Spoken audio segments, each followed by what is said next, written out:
What up, y'all? This is Tracy from Nerd Squish, and today we're going to talk about a character that never fails to terrify me. That's right, we're talking about the Nun 2.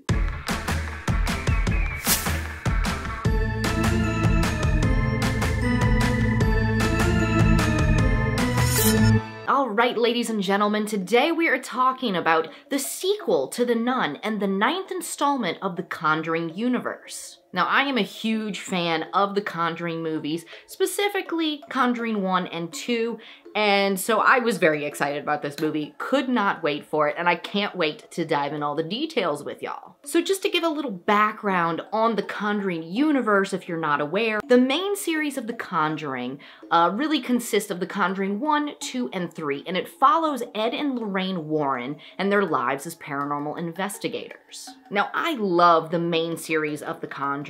You know, it's one of those movies that not only is it genuinely scary, but it's well acted, and you actually care about the characters, and it's not often you can say all three of those things in one horror movie. Through their love for each other and their faith in God, these renowned demonologists have fought some of the most evil spirits and demons that we have seen on the big screen. I'm talking Annabelle, I'm talking the Crooked Man, I'm talking Bathsheba. But without a doubt, the scariest of them all is the Nun. And this is, of course, the demon that stole the show in The Conjuring 2, in which she first appeared when Lorraine sees her in a vision when they're at Amityville. And from this point forward, this character proceeded to give me the brownest of pants. Like, there's something about this character that terrifies me to the bone. Like, y'all know that infamous hallway scene? Brown pants. The painting coming to life? Brown pants. And I'm not the only one that liked this character, because not only did she get her own movie that served as a prequel to The Conjuring, but now we have The Nun 2, which is a sequel to the prequel. Now, as you know, the movies about the Warrens are based on true stories. I'm using quotes here because me personally, not only am I not like a believer in ghosts and things like this, but the Warrens, well, they've got quite a lot of controversy surrounding them, so I really just don't believe much that they actually say. That being said, the main titles of the universe, they really try to seek accuracy and try to, like, really make those true stories come to life. Because these stories just captured the world, we obviously got all these spin-offs with the Annabelle movies, La Llorona, and now The Nun. Now, these movies, they may kind of have a connection to something that really happened with Ed and Lorraine, but ultimately, these are where the creators got to go wild and really delve into those subgenres of horror. Now, before we get into the details of The Nun 2, if you're new here, this is Nerd Squish, where we take everything spooky and we take everything nerdy and we squish it all together. So if you like Halloween, horror movies, and pop culture, definitely hit that subscribe button so you can see more videos from us in the future. I also want to put up a spoiler warning for this review. I am a firm believer of talking details of movies and breaking them down, so if you don't want to know details and spoilers for this movie, do not watch any further. Go watch the movie, and then come on back. So The Nun 2 takes place 4 years after the events of The Nun. And we have two of the main characters from the first movie. We have Sister Irene and Frenchie, and they are of course recovering from the events at St. Cartha's. Sister Irene is now living a reclusive life in Italy where no one really knows that she is the nun that experienced everything that went down. And Frenchie, or Maurice as he's more or less referred to in this film, works at a boarding school in France as a handyman. And of course, a string of deaths across Europe start happening in churches with priests and nuns, and Sister Irene is once again brought to the mission to fight the demon Valak. And as we know from the last film, Maurice is possessed by Valak, and wherever he goes, death goes along with him. But why, you ask? Well, Valak is looking for a new relic, the Eyes of St. Lucy. So going into this movie, I was not expecting much. I initially didn't really go wild for the first Nun movie. You know, I liked it, but I was like, okay, whatever. To be honest, couldn't remember anything about it except for the fact that I was just kind of like, It was okay. So before I watched the second one, I rewatched the first one. And I'll tell you that I actually enjoyed it more the second time around. So needless to say, that had me hyped for the movie. But at the same time, I really didn't know much about the second one going in. I, of course, had watched the trailer, but tried not to, like, look into anything else because honestly, for the last couple movies I've seen, I've tried to, like, stay away from reviews, stay away from stuff, to just go in blank, have no thoughts. You know what I'm saying? Just empty-minded.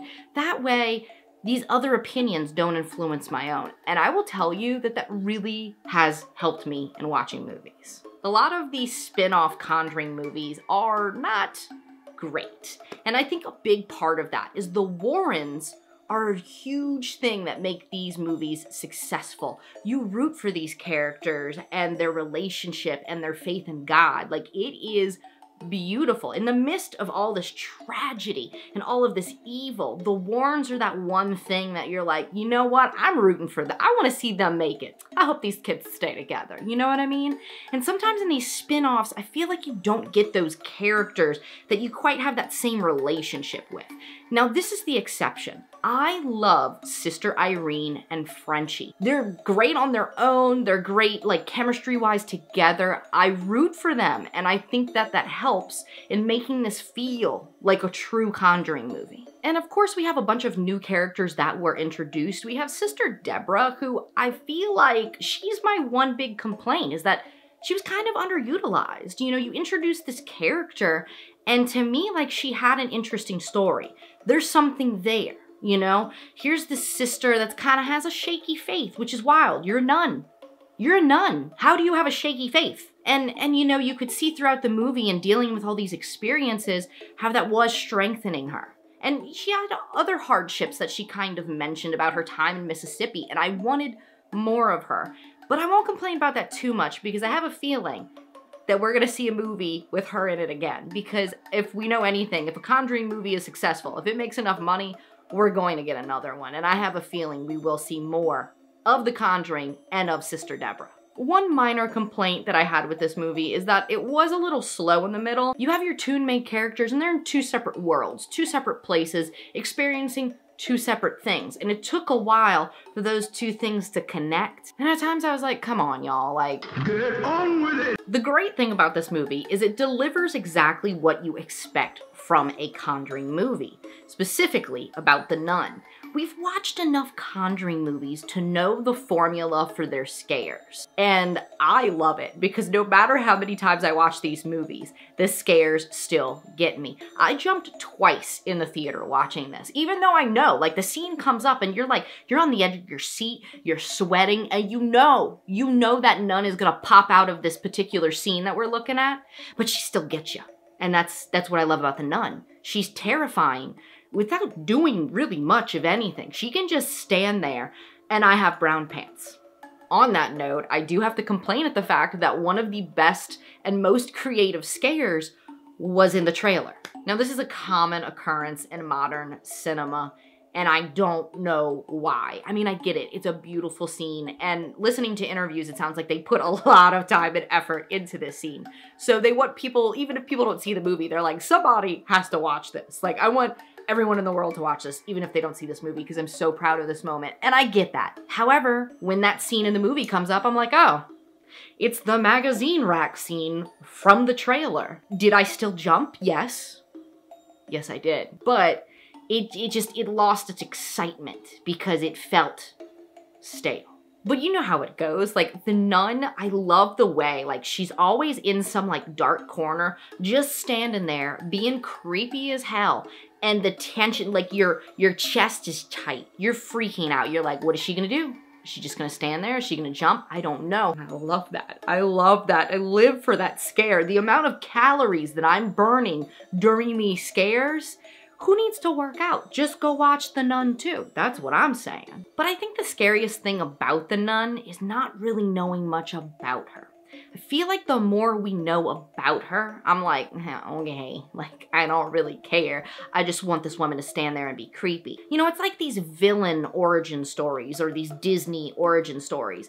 I don't need to know why people are evil or they're villains. Just let them do that. They're good at that.